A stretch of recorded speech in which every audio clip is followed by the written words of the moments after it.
Hello there everyone, welcome back to our channel. In today's video you are going to see how to see the liked videos on Facebook.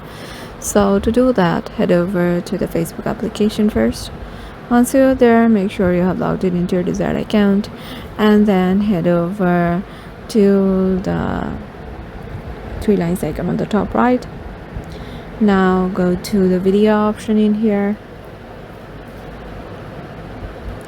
And let's say I'm going to see this video. So once you have seen and liked this video, I'm going back and going back again. Now go to the settings icon on the top right.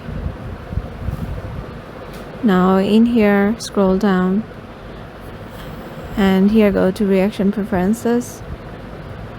If you can't find it in here, scroll down and go to activity log. Here you find your Facebook activity.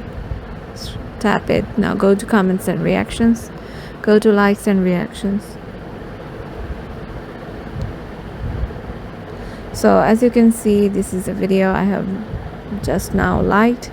You can just head over there and see the video. So yeah, this is how you can just do it. Hope this video helped you out. Make sure to comment down below if you got any questions and we will reach you out. And don't forget to subscribe our channel and like this video. We will see you in the next one.